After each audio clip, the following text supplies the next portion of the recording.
merupakan sekolah ramah anak yang berakreditasi A, yang terletak di Kecamatan Pulau Punjung, tepatnya di Kabupaten Dharmasraya.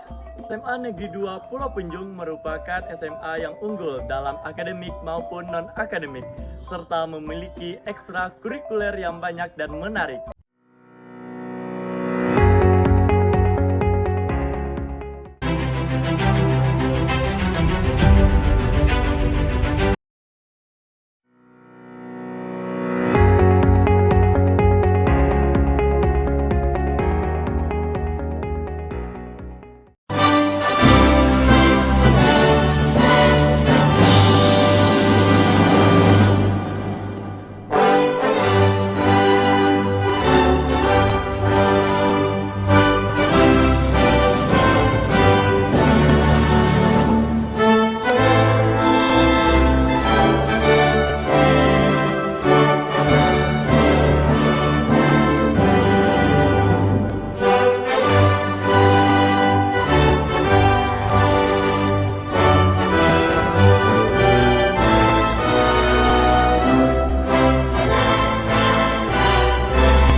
Bismillahirrahmanirrahim. Assalamualaikum warahmatullahi wabarakatuh.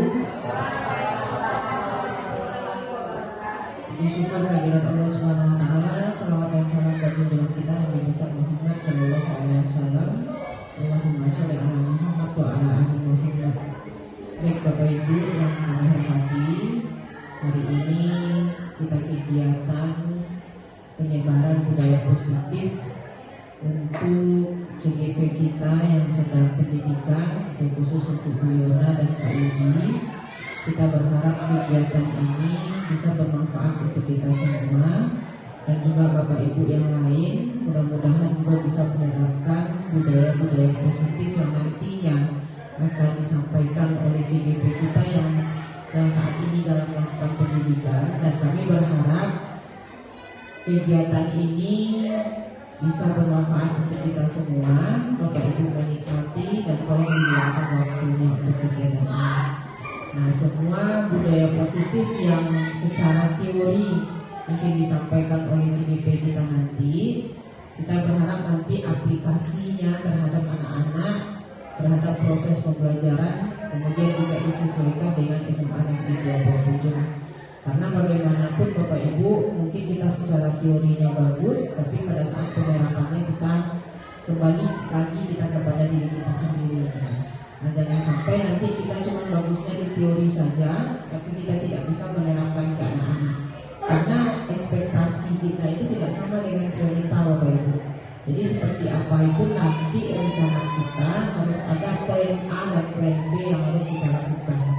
Karena penerapan itu terkadang di saat kita memprediksi plan A yang akan kita laksanakan, ternyata pada saat kenyataannya kita harus melaksanakan plan B atau situasinya berbeda.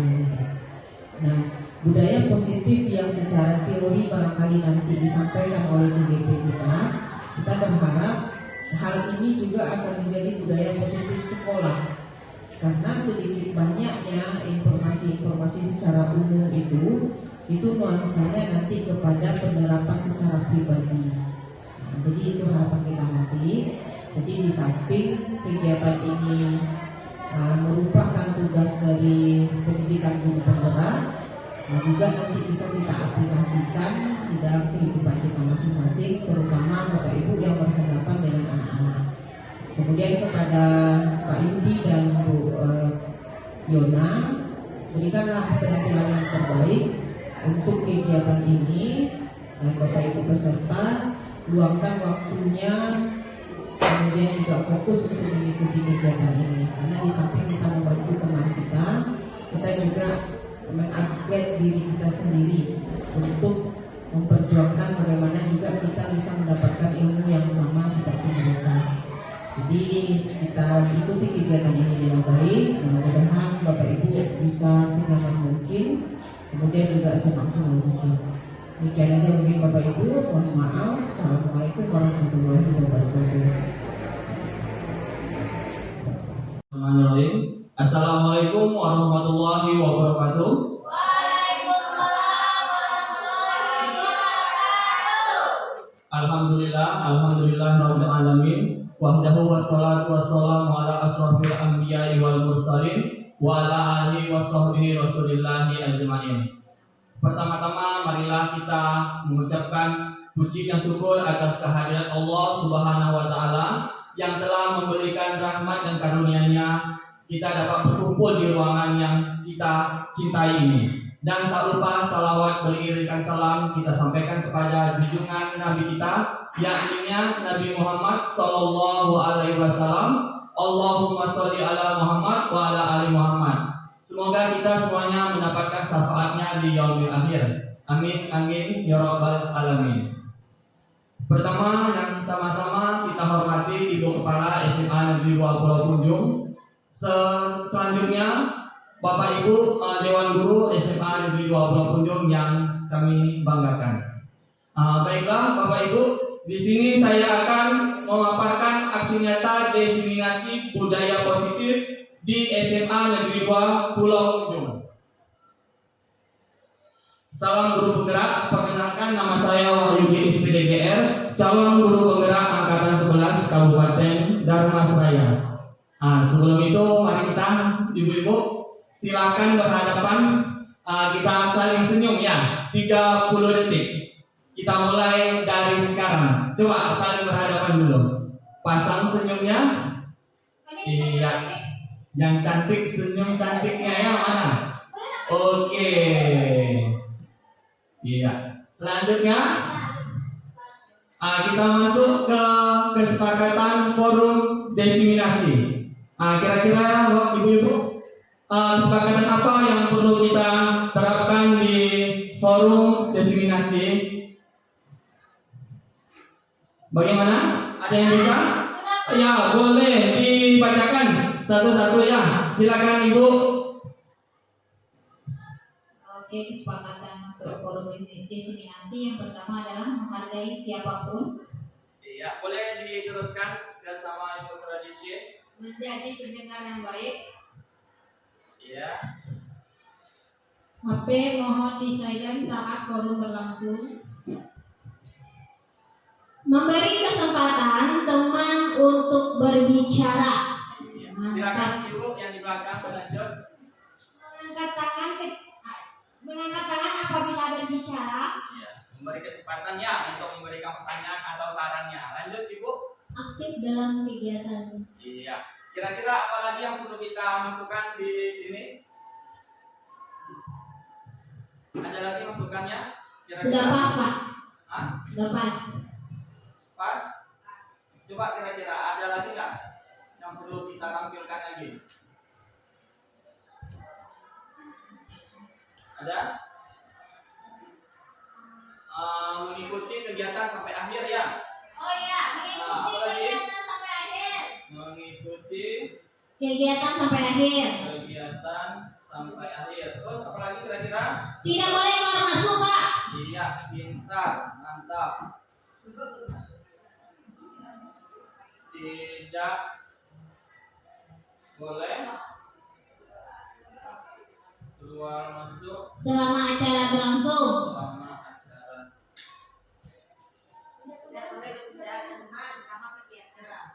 selama kegiatannya. Ya. Apa lagi Bu? Tidak boleh apa lagi yang terakhir? Lagi?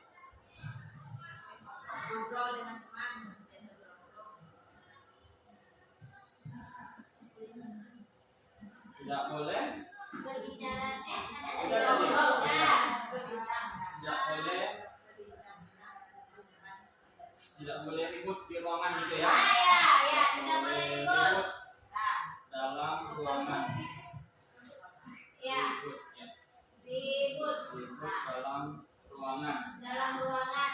Oke, mantap. Tepuk tangan dulu. Untuk kesepakatan kita bersama di forum komunikasi ya. Terima kasih Bu Ratna. Kita beri aplaus dulu untuk kesepakatan kita bersama. Terima kasih. Selanjutnya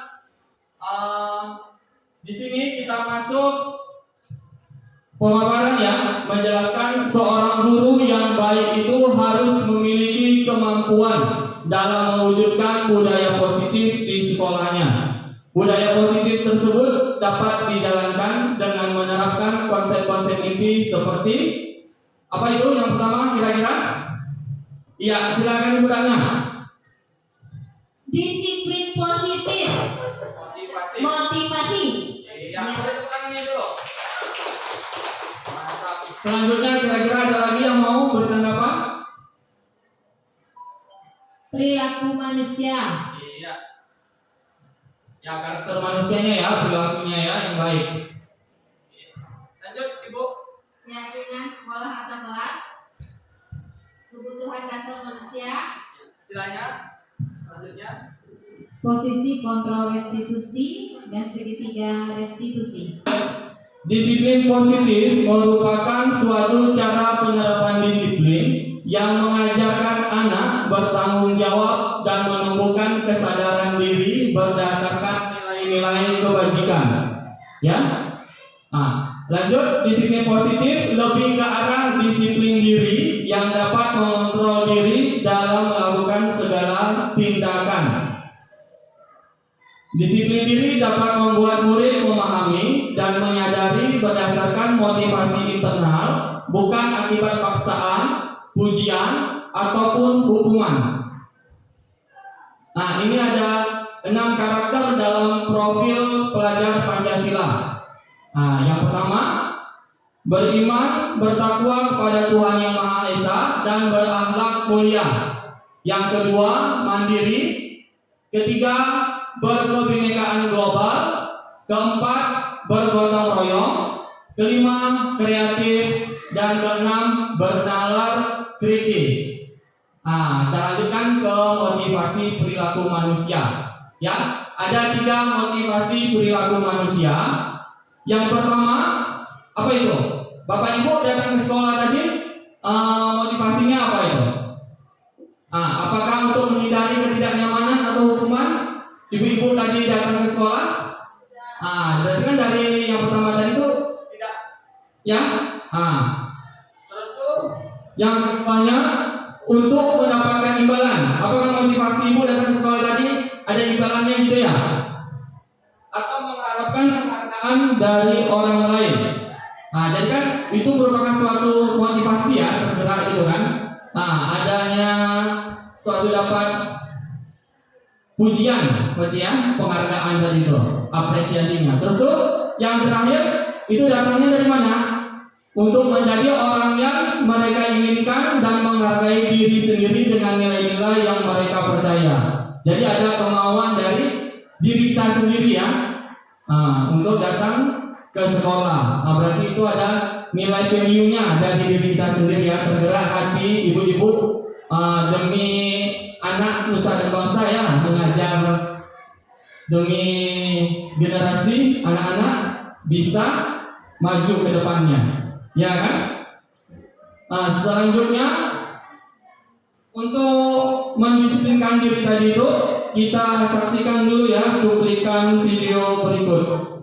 Sebagai seorang guru, memiliki kelas yang teratur, terstruktur, dan kondusif sangat penting untuk menciptakan lingkungan belajar yang positif dan produktif.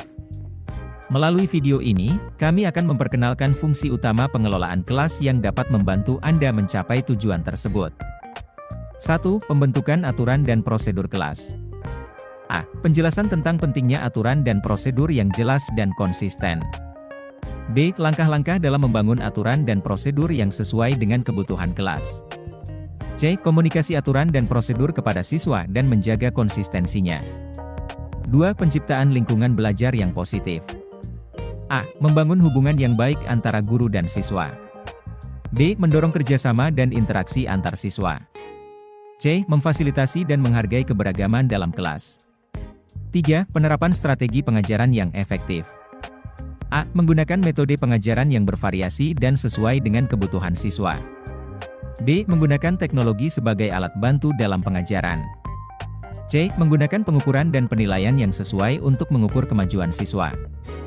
4. Manajemen waktu yang efisien. A. Menyusun jadwal pembelajaran yang terorganisir dan efisien. B. Menggunakan strategi pengaturan waktu yang tepat dalam setiap kegiatan pembelajaran. C. Memberikan tugas dan pekerjaan rumah yang sesuai dengan waktu yang tersedia. 5. Pengelolaan disiplin yang efektif. A. Menerapkan tindakan disiplin yang adil dan konsisten. B. Menggunakan pendekatan yang mengajarkan siswa tentang tanggung jawab dan konsekuensi. C. Membangun kemitraan dengan orang tua untuk mendukung pengelolaan disiplin di dalam dan luar kelas. Menerapkan tindakan disiplin yang adil dan konsisten adalah langkah penting dalam menciptakan kelas yang lebih baik. Berikut ini adalah beberapa cara untuk menerapkan tindakan disiplin yang efektif. 1. Tetapkan aturan dan harapannya secara jelas. Mulailah dengan mendefinisikan aturan kelas yang jelas dan harapannya kepada siswa. Pastikan aturan tersebut disampaikan dengan bahasa yang mudah dipahami dan konsekuensinya dijelaskan secara tegas. Ini membantu siswa memahami apa yang diharapkan dari mereka dan konsekuensi jika aturan tersebut dilanggar. 2. Jadilah konsisten.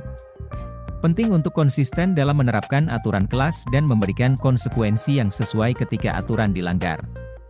Pastikan setiap pelanggaran aturan ditangani dengan konsekuensi yang konsisten dan adil. Siswa harus merasa bahwa aturan tersebut berlaku untuk semua orang di kelas, tanpa ada pilih-pilih. 3. Berikan penjelasan dan rasionalisasi.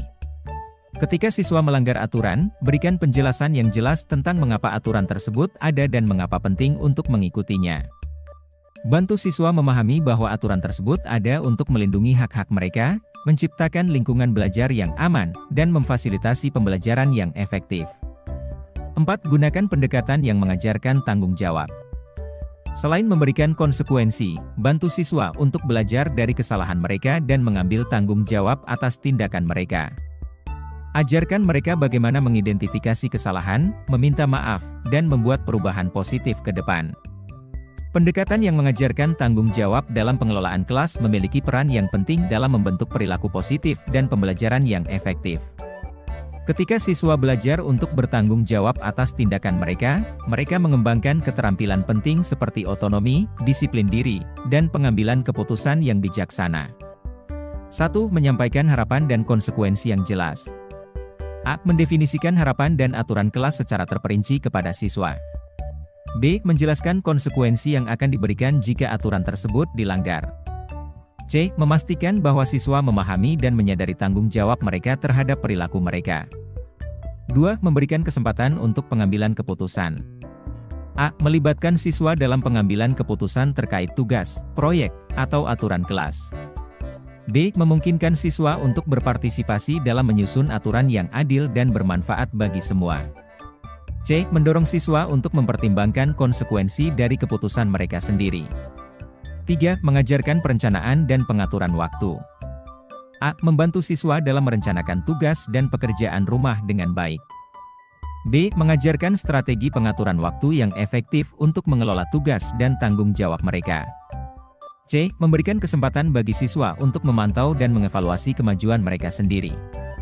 4. Menerapkan sistem tanggung jawab dalam kelas. A. Memberikan tanggung jawab kepada siswa untuk tugas-tugas kelas tertentu, seperti menyampaikan materi atau memimpin kegiatan. B. Memberikan kesempatan bagi siswa untuk memperlihatkan inisiatif dan kreativitas dalam memecahkan masalah. C. Mendorong siswa untuk memikul tanggung jawab atas kebersihan, keamanan, dan perawatan lingkungan kelas. 5. Memberikan umpan balik konstruktif. A. Memberikan umpan balik yang konstruktif terkait dengan tanggung jawab siswa. B. Mengakui dan mengapresiasi usaha dan prestasi siswa dalam memenuhi tanggung jawab mereka. C. Mendorong siswa untuk belajar dari kesalahan dan membuat perbaikan dalam tanggung jawab mereka. Menggunakan pendekatan yang mengajarkan tanggung jawab dalam pengelolaan kelas adalah kunci untuk membentuk siswa yang bertanggung jawab, mandiri, dan disiplin. Melalui menyampaikan harapan dan konsekuensi yang jelas, memberikan kesempatan untuk pengambilan keputusan, mengajarkan perencanaan dan pengaturan waktu, menerapkan sistem tanggung jawab dalam kelas, dan memberikan umpan balik yang konstruktif, kita dapat membantu siswa memahami pentingnya tanggung jawab dalam kehidupan mereka. Mari kita bersama-sama memberikan pendidikan yang mengajarkan nilai-nilai tanggung jawab kepada siswa, sehingga mereka dapat mengaplikasikannya dalam kehidupan sehari-hari mereka. Sebelum lanjut ke dalam materi selanjutnya, bagi Anda yang belum mengikuti Instagram Belajar Era Digital bisa mengikuti di belajarera.digital. Serta Anda juga bisa memperoleh informasi-informasi terbaru dari channel Telegram Belajar Era Digital. 5. Berikan alternatif dan dukungan. Selain memberikan konsekuensi negatif, berikan siswa alternatif positif yang dapat mereka lakukan.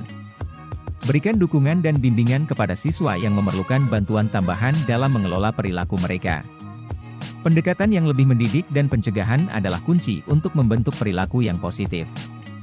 6. Melibatkan orang tua. Jalin kerjasama dengan orang tua untuk mendukung pengelolaan disiplin di dalam dan luar kelas. Komunikasikan aturan dan harapan kelas kepada orang tua, dan berbagi informasi tentang perkembangan siswa secara teratur. Kolaborasi dengan orang tua dapat memberikan pendekatan yang konsisten antara lingkungan sekolah dan rumah. 7. Berikan contoh yang baik. Jadilah teladan bagi siswa Anda. Perilaku dan sikap guru memainkan peran penting dalam membentuk perilaku siswa. Tunjukkan respek, konsistensi, dan integritas dalam tindakan Anda, dan siswa akan mengikuti contoh Anda. Ingatlah bahwa tujuan tindakan disiplin adalah untuk mengajarkan siswa tentang tanggung jawab dan membantu mereka mengembangkan keterampilan sosial dan perilaku yang positif. Dengan menerapkan tindakan disiplin yang adil dan konsisten, Anda akan menciptakan lingkungan kelas yang lebih baik, di mana siswa merasa aman, terlibat, dan siap untuk belajar. Kesimpulannya, pengelolaan kelas yang efektif memainkan peran yang sangat penting dalam meningkatkan hasil belajar siswa. Dengan mengimplementasikan fungsi-fungsi utama pengelolaan kelas ini, Anda dapat menciptakan lingkungan yang kondusif bagi belajar dan pertumbuhan siswa. Jadilah guru yang berdedikasi dalam menciptakan kelas yang inspiratif dan memberikan dampak positif yang besar pada masa depan siswa. Terima kasih telah menonton video Belajar Era Digital. Semoga bermanfaat serta menambah wawasan dan informasi Anda. Jangan lupa untuk like dan subscribe channel ini serta nyalakan loncengnya agar tidak ketinggalan video-video terbarunya. Ikuti juga Instagram Belajar Era Digital di belajarera.digital agar tidak ketinggalan informasi-informasi terbaru. Halo Sobat Era Digital, sebelum memulai video kali ini, bagi kalian yang belum subscribe silahkan klik tombol subscribe, dan jangan lupa juga untuk memberikan like pada video ini.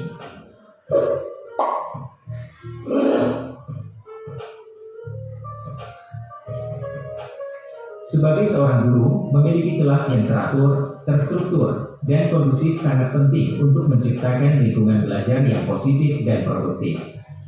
Melalui video ini, kami akan memperkenalkan fungsi utama pengelolaan kelas yang dapat membantu Anda mencapai tujuan tersebut.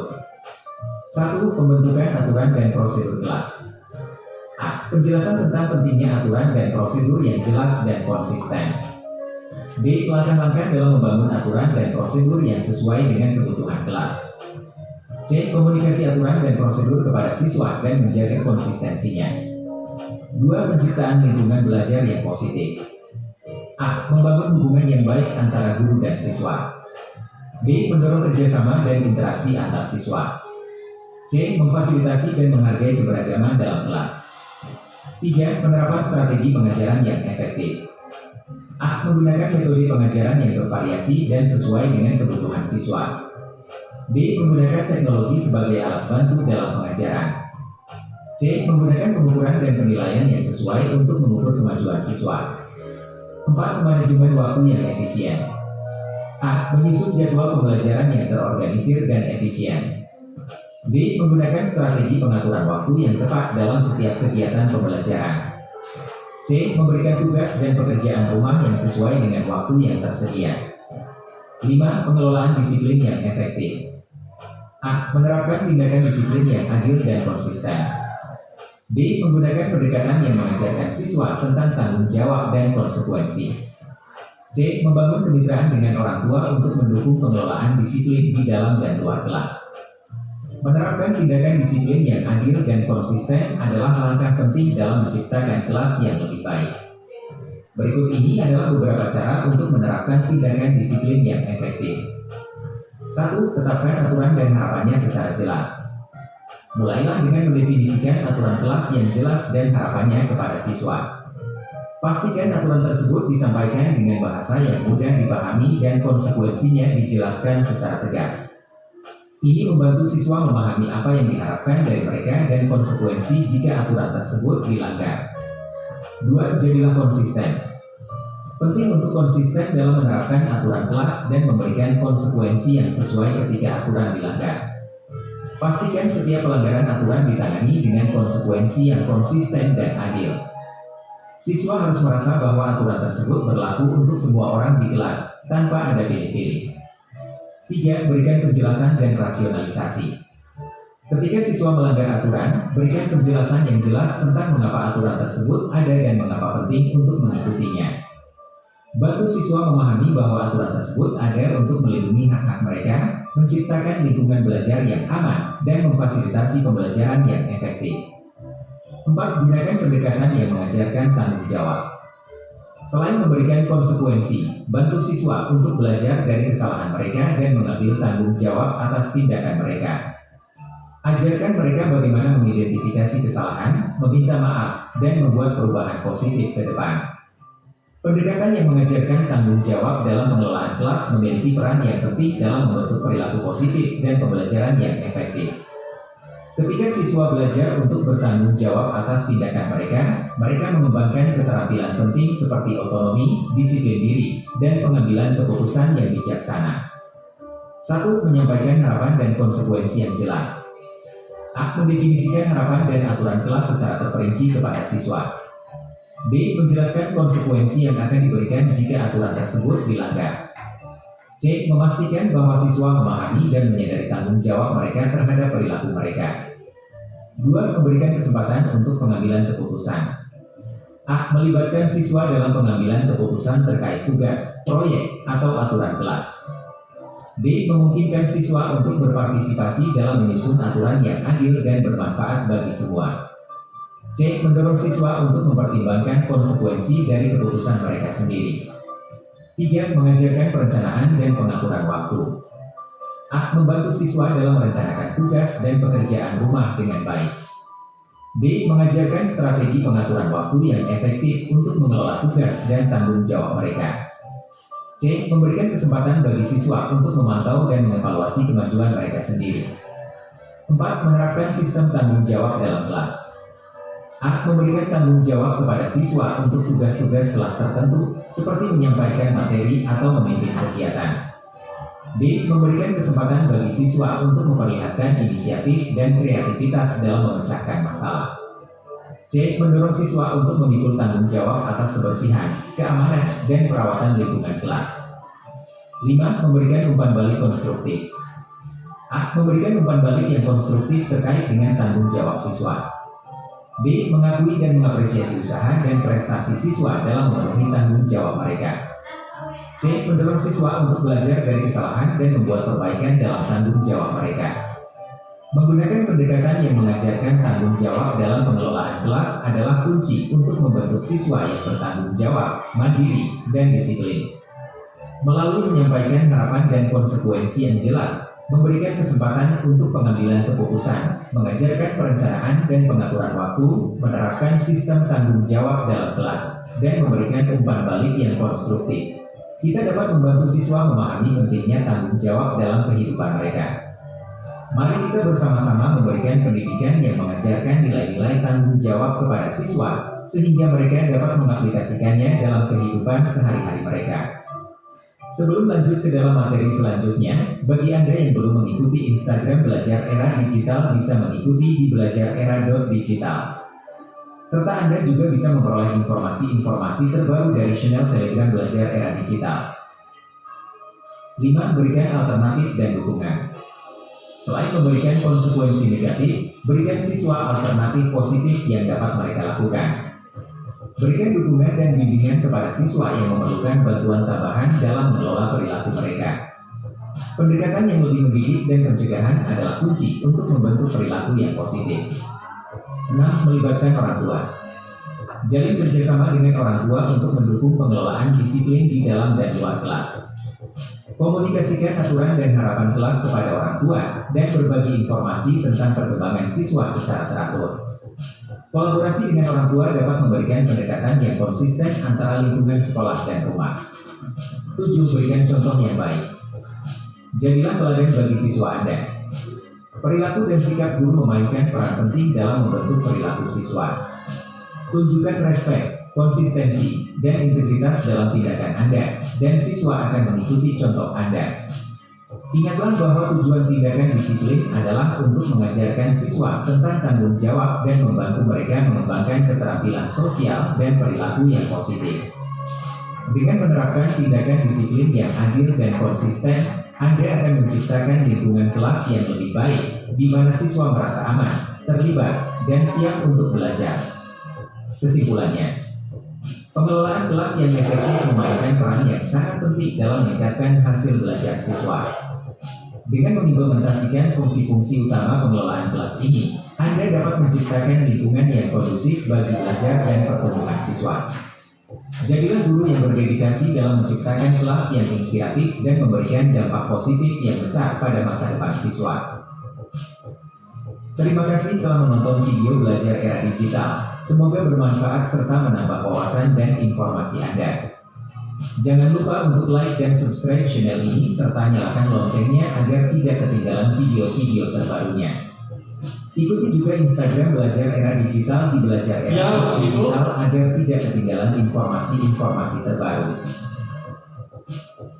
Oke, itu tadi ya langkah-langkah untuk menerapkan dalam disiplin ya positif. Ya, kita lanjutkan keyakinan sekolah atau kelas ya. Bisa kita terapkan disiplin positif tadi ke dalam keyakinan sekolah atau kelas ya. Yang dimana keyakinan sekolah atau kelas, guru berperan dalam mewujudkan terbentuknya keyakinan sekolah atau kelas dengan adanya kesepakatan antara guru dan murid. Ya, keyakinan sekolah atau kelas berupa pernyataan universal yang mudah diingat dan dipahami dan harus diterapkan di lingkungan sekolah. Ini ya. Salah satu contohnya keyakinan kelas 11 F5, wali kelasnya Bapak Wahyudi SPDGR, yaitu saya sendiri ya. Ini kesepakatan kelas kami, keyakinan kelas kami bersama siswa, yaitu mereka bekerja sama menjaga kebersihan kelas, ya. Terus saling peduli, ya, menghargai dan membantu sama yang lainnya. Ada lagi menjaga dan meletakkan barang sesuai tempatnya, ya. Buanglah sampah pada tempatnya. Terus apa lagi tuh? Mengerjakan tugas tepat waktu, ya. Datang tepat waktu dan aktif di kelas. Itulah dia kesepakatannya. Terus keyakinan kelasnya itu setiap anggota harus perlu belajar, ya. Setiap siswa harus perlu belajar, senang, anak-anaknya senang di dalam kelas, ya, happy, melakukan tugas, terus saling menghargai dan tentunya merasa aman dan nyaman di kelas.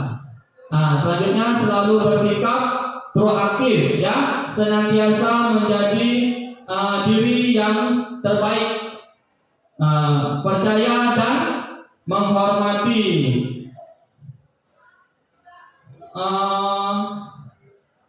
Apalagi percaya dan menghargai orang lain serta barang miliknya, ya.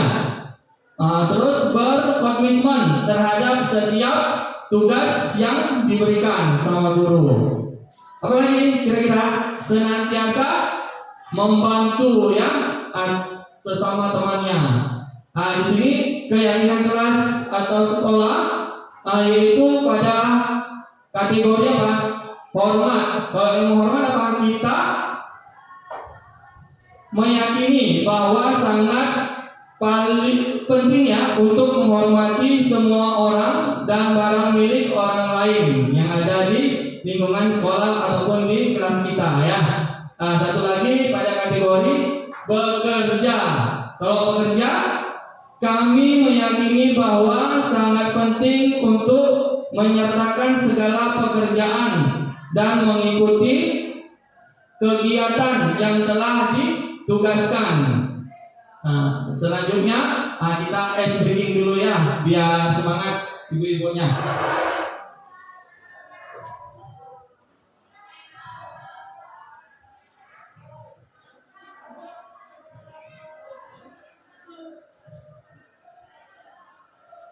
Oke. Silakan.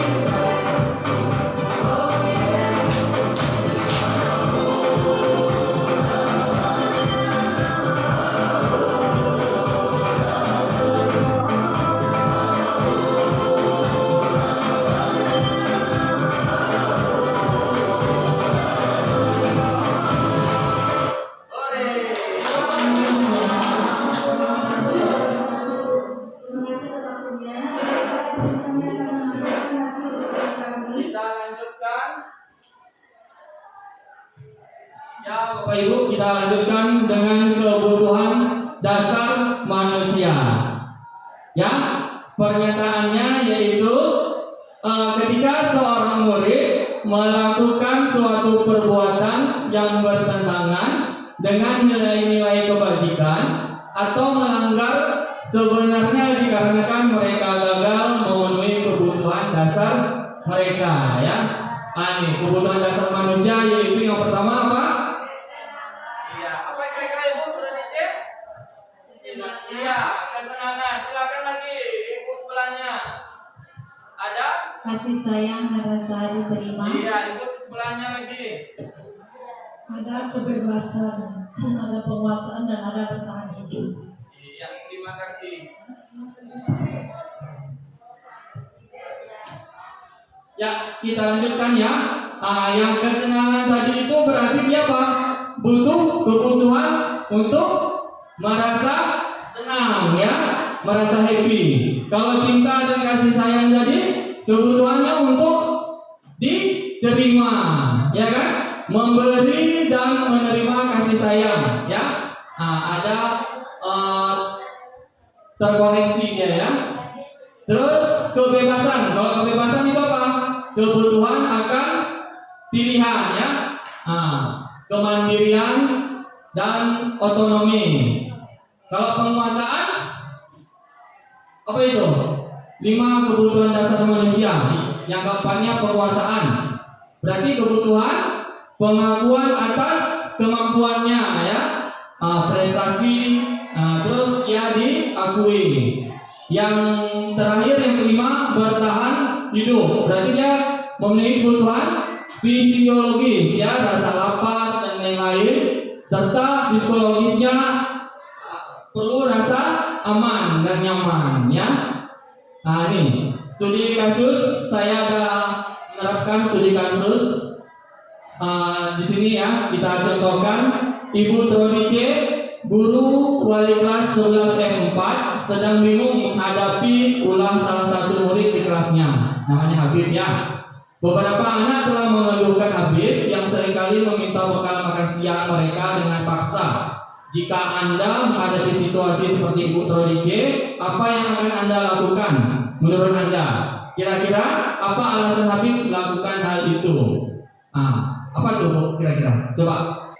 Alasan Habib yang pertama yaitu karena ia lapar Ya. dan orang tuanya tidak membawakannya bekal makan siang. Maka kebutuhan dasar yang sedang dipenuhi oleh Habib adalah kebutuhan untuk bertahan hidup atau survival. Nah, ya, di sini untuk kebutuhan bertahan hidup ya. Nah, lanjut dulu ini. Alasan yang kedua. Alasan yang kedua yaitu karena dia merasa senang temannya jadi memperhatikan dia. Ketika melakukan tindakannya itu pada gurunya dan memberitahu orang tuanya, sehingga orang tuanya jadi memperhatikan dia. Maka kebutuhan dasar yang sedang dipenuhi oleh Habib adalah kebutuhan akan kasih sayang dan rasa diterima. Ya, tangan dulu. Nah, selanjutnya silakan Bu Yona. Alasan Habib yang ketiga itu karena temannya jadi takut dengan dia dan menuruti keinginannya. Maka sebetulnya Habib sedang berusaha untuk memenuhi kebutuhan dasarnya akan kekuasaan. Terima kasih. Tepuk tangan dulu untuk Bu Yona ya. Berarti di sini kebutuhan kekuasaannya ya. Ya, lanjut. Alasan yang keempat. Oke, alasan yang Habib yang keempat yaitu karena merasa bosan dengan bekal makanan yang dibawakan ibunya dari rumah. Itu saja, karena ibunya selalu membawakan bekal yang sama. Oleh karena itu, dia ingin mencoba makanan teman-temannya yang beraneka ragam. Maka Habib sedang berusaha memenuhi kebutuhannya akan kebebasan. Tepuk tangan dulu untuk Ibu Ratna. Terima kasih. Ingin membutuhkan kebutuhan kebebasannya. Selanjutnya, alasan yang kelima. Alasan Habib yang kelima yaitu karena ia melakukannya karena iseng saja dan ia menikmati ekspresi wajah teman-temannya yang kesal karena diambil makanannya dan menurut dia ekspresi teman-temannya itu lucu. Maka berarti Habib sedang berusaha akan memenuhi kebutuhan kesenangannya. Ya, terima kasih. Tepuk tangan dulu. Ya, yang kelima membutuhkan kebutuhan kesenangannya. Oke, selanjutnya ke posisi kontrol restitusi. Nah, di sini ada 5 posisi kontrol restitusi. Yang pertama, guru sebagai penghukum, ya. Nah, yang kedua, guru sebagai pembuat merasa bersalah. Yang ketiga, guru sebagai teman. Yang keempat, guru sebagai pemantau. Yang kelima, guru sebagai manajer. Ya, nah ini dia 5 posisi kontrol. Kalau tadi yang guru sebagai penghukum ya, salah satu contohnya apa itu, ibu-ibu? Menghardik ya. Biasanya itu guru-guru itu kalau memberi hukuman itu ya menghardik, menunjuk-nunjuk. Atau menyakiti ya, dicubit, dijewer telinganya gitu ya, terus tuh agak menyindir gitu kan. Terus satu lagi, kalau guru berkelas, kelas kamu tidak melakukannya, awas ya. Kalau kamu tidak melakukannya, kalau di dalam kelas ya, guru kan suka mengancam gitu ya. Kalau tidak melakukannya, awas ya, rasakan nanti, gitu kan. Selanjutnya apa? Memberontak, menyalahkan orang lain, atau berbohong. Ya. Selanjutnya, murid meletakkan guru di luar dunia berkualitas. Ya. Yang itu kaitannya dengan dunia berkualitas. Motivasinya untuk yang murid berkata apa tuh? Biarkan saja, nanti juga marah-marah lagi, gitu ya. Terus tuh yang selanjutnya dampak pada murid mengulangi kesalahannya lagi, ya kan? Yang kedua, posisi kontrolnya pembuat rasa bersalah. Ya, di situ apa? Berceramah dan mengatakan seharusnya, atau ibu merasa kecewa, ya, bapak merasa kecewa gitu. Terus tuh kamu seharusnya kamu sudah tahu ya, ibu lelah sekali mengatakannya. Nah, ibu stres gitu ya, bapak stres melihat tingkah laku anaknya yang bandel nakal di dalam kelas. Nah, yang ketiga, posisi kontrolnya sebagai guru, sebagai teman, ya. Nah, ini membuat alasan-alasan ya untuk muridnya. Nah, contohnya begitu, ayolah lakukan demi ibu, ya. Masa kamu tidak mau? Ingat, tidak ibu pernah bantu, ingat. Nah, ya. Terus tuh saling apa? Merasa ketergantungan, ya. Selanjutnya bagian keempat, sebagai guru, sebagai pemantau, ya kan? Nah, di sini menghitung dan mengukur apa peraturannya gitu ya, contohnya menyesuaikan diri bila diawasi. Nah, terus yang terakhir, yang kelima, posisi kontrolnya guru sebagai manajer, ya. Nah, di sini yang sangat kita perlu diterapkan sekali. Salah satu contohnya mengajukan pertanyaan-pertanyaan, ya, menstabilkan identitas. Terus apa yang kita yakini, apa yang bisa kamu kerjakan untuk memperbaiki masalah ini, ya. Selanjutnya posisi kontrol restitusi. Di antara kelima posisi kontrol tersebut, sebaiknya seorang guru menggunakan posisi kontrol sebagai manajer, ya. Sebagai manajer, guru dapat berbuat sesuatu bersama murid, ya, mempersilakan murid bertanggung jawab dan mendukung murid agar dapat menemukan solusinya. Selain itu, posisi manajer mengacu pada restitusi yang dapat menjadikan murid sebagai manajer bagi dirinya sendiri, sehingga dapat tercipta identitas positif pada diri murid. Nah, ini dia segitiga restitusinya. Tahapan dalam segitiga restitusi, ya. Yang pertama, menstabilkan identitas, ya.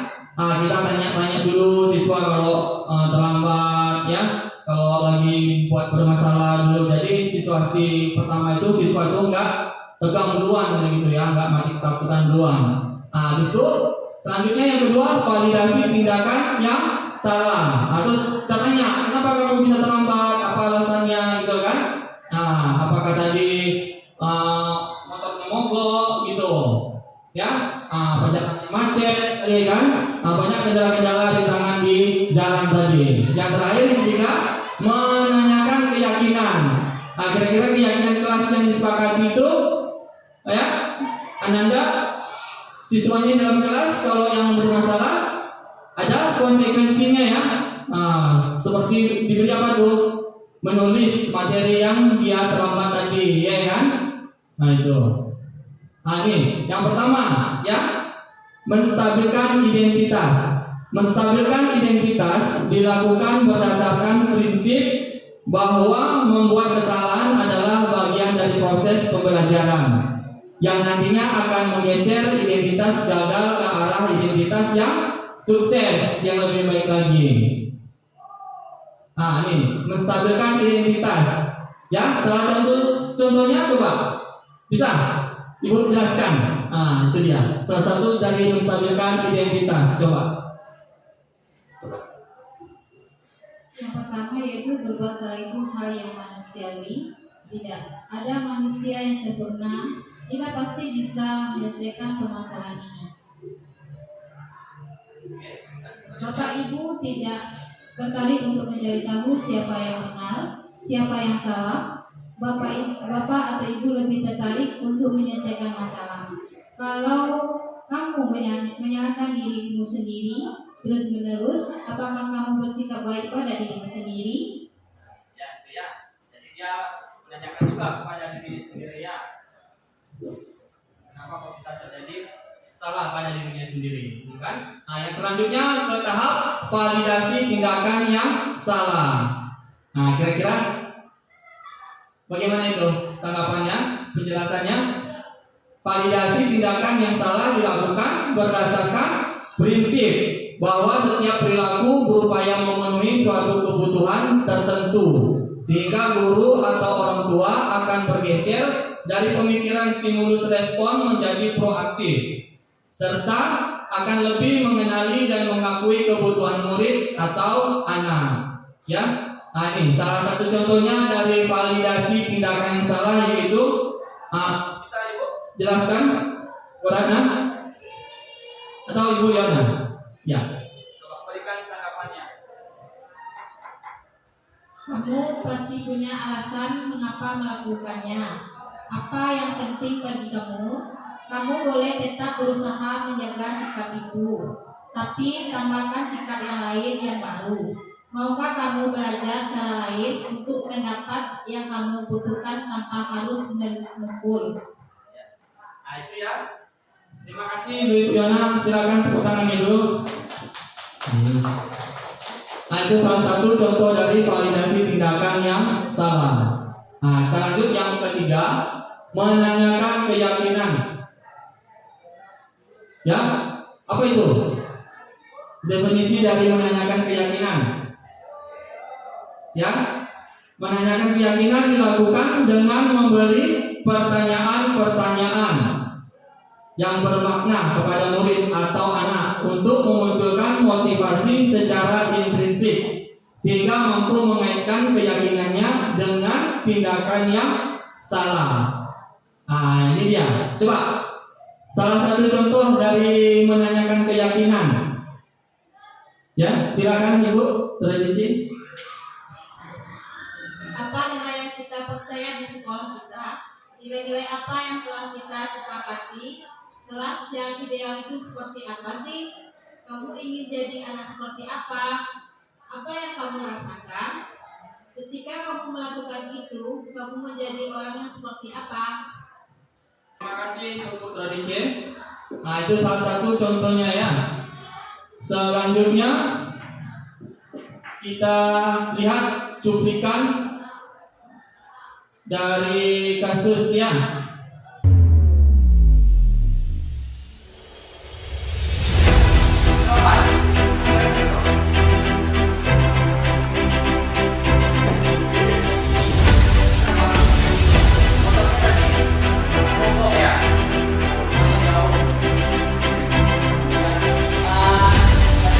Setelah jam istirahat, jumpai Bapak ya di ruangan BK ya.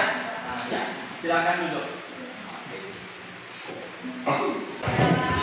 Kita sambung kemarin yang mengenai fungsi.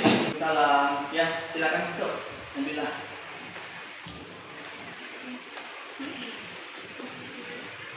Silakan duduk.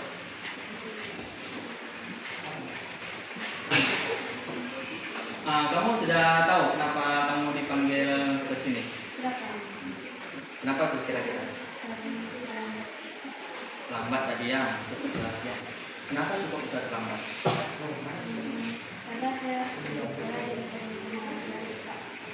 Jangan ibu ya ke sekolahnya. Emang jarak rumah dari sekolah jauh juga ya? Iya Pak, Sekitar 1 jaman gitu ya. Jauh juga. Tadi Bapak dengar dari teman-teman kamu mogok tadi motornya ya pas saat pergi ke sekolah ya. Makanya sekali lagi kalau mau berangkat pergi sekolah itu dicek dulu motornya ya. Kira-kira sebelumnya kemarin itu dipakai langsung bisa lagi nggak jalan lagi gitu ya.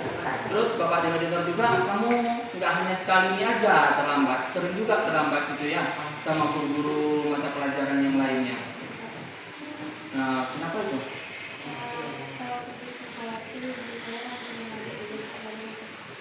Oh gitu ya.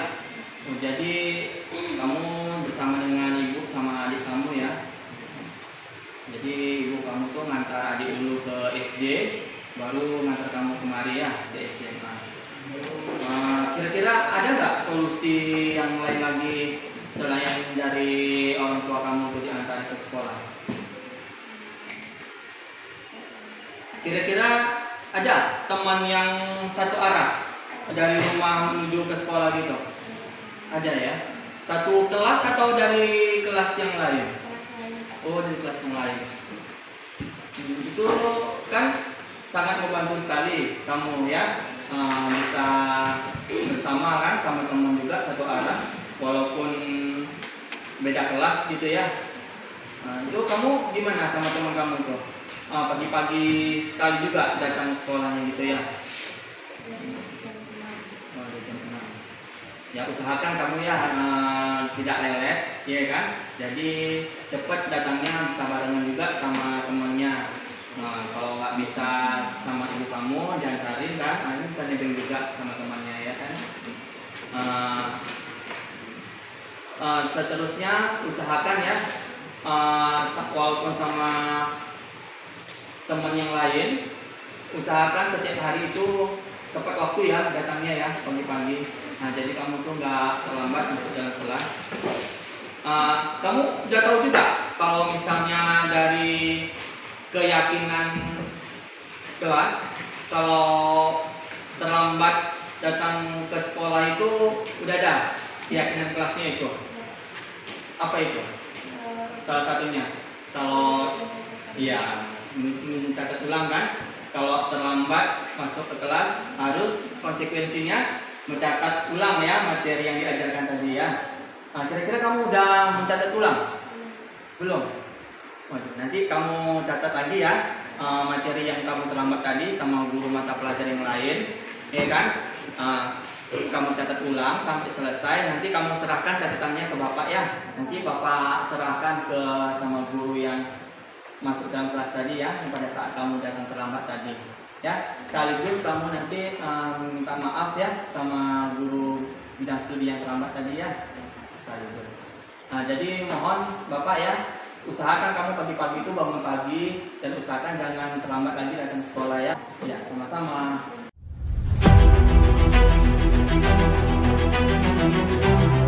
Siap, Pak. Tetap semangat ya. Ya. Kita masuk bersama bapak ya mata pelajaran matematika. Ya, kita sambung lagi materi kita tentang fungsi ya. Pemetaan fungsi fx ditambah dengan gs ya. Itu kayaknya ada yang tertidur itu teman kamu. Siapa Vicky? Reval Pak. Oh, Reval. Coba tolong dibangunkan. Baik. Ya, kenapa Reval kok bisa tertidur? Ngantuk ya. Coba tolong cuci dulu mukanya biar segar. Waalaikumsalam warahmatullahi wabarakatuh. Ya, silakan masuk.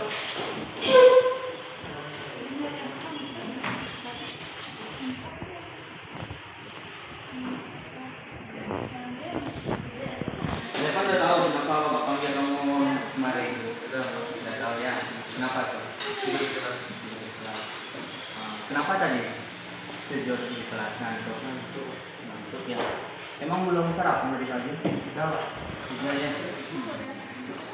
Terus kenapa kamu bisa ceritakan sama bapak?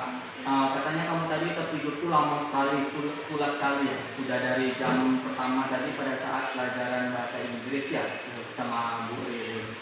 Kenapa tuh kok bisa pulas sekali gitu ya? Sebelumnya pergi main futsal, malamnya pergi main futsal sama teman-teman. Emang nggak bisa jadwalnya itu pada saat sore hari? Karena pulang sekolah kan udah datang dari jam 9 terus habis 4 main futsal. Kadang sudah pulang sekolah langsung mandi dan Ya, waktunya singkat ya, karena udah lama kali pulang dari sekolah. Sekaligus mau bersih-bersih lagi, mandi untuk melanjutkan sholat maghribnya lagi ya. Bapak saran kalau bisa diatur jadwal kalau mau olahraga gitu ya. Terus katanya nggak hanya sekali ini aja bapak dengar kamu tertidur pulas di dalam kelas, sama mata pelajaran guru-guru yang lain itu sering juga tuh pulas tertidurnya kan. Kenapa itu ya? saya sering juga main game malam-malam. Oh, main game, keasikan main game malam-malamnya. Sampai jam berapa tuh kira-kira tuh? Kan kadang sampai jam 10 kan main futsal dulu Pak. Ya. Terus game sama teman juga sehabis main futsal ya di studionya tadi ya, makanya agak terlambat pulang ke rumahnya ya, secara kemalaman gitu. Terus tuh sering juga main game juga di rumah, keseringan gitu ya, sampai larut malam jam 1 kayak gitu. Kalau bisa kamu aturlah pola olahraganya ya, kegiatan emang bagus sih untuk kesehatan olahraga kan. Tapi kalau udah sampai larut malam itu bukan kesehatan lagi ya kan, malah badan kamu tambah sakit nanti kan, nggak sehat pula nanti. Itu keseringan main game nanti sakit mata pula gitu ya kan. Nah, tertidur pun sering lama-lama gitu ya kan, suka begadang jadinya, kesehatan pun nggak terjaga jadinya ya. Nah, kira-kira kamu sudah tahu kesepakatan kelas kita kalau ada siswanya yang tertidur di dalam kelas, konsekuensinya itu seperti apa? Membuat catatan ulang lagi ya pada saat kamu sedang tertidur kelas pada mata pelajaran itu ya. Udah kamu catat ulang pada mata pelajaran itu? Belum? Bapak sarankan kamu catat ulang lagi ya mata pelajaran yang belum kamu tuntaskan tadi itu, kamu selesaikan dan kamu serahkan sama guru yang bersangkutan ya pada saat kamu tertidur tadi ya. Kan nggak baik ya kalau dilihat sama guru-guru yang lain kan, kalau kamu tertidur pulas itu kan kelihatannya nggak etis gitu ya, kurang sopan, kurang menghargai guru tersebut kan. Nah, sekaligus nanti kamu menyerahkan tugasnya, mencatat ulang kembali dan mohon minta maaf sama guru yang bersangkutannya yang kamu tertidur tadi pulas di dalam kelas. Langsung aja permisi sama guru yang bersangkutan.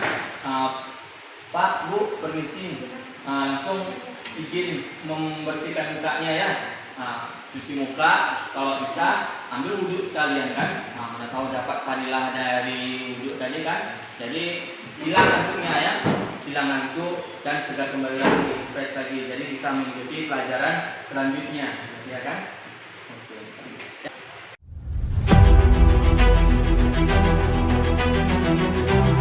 Assalamualaikum warahmatullahi wabarakatuh. Saya Nabila Syahid dari kelas 11 fase F6 selaku murid Pak Yudi. Saya ingin berterima kasih kepada Pak Yudi karena telah menangani kasus saya yang sering terlambat ke sekolah. Dan dengan ini saya dapat menceritakan segalanya kepada Pak Yudi dan mendapatkan solusi yang terbaik. Terima kasih. Assalamualaikum warahmatullahi wabarakatuh. Perkenalkan, nama saya Revalino Putra dari fase F6.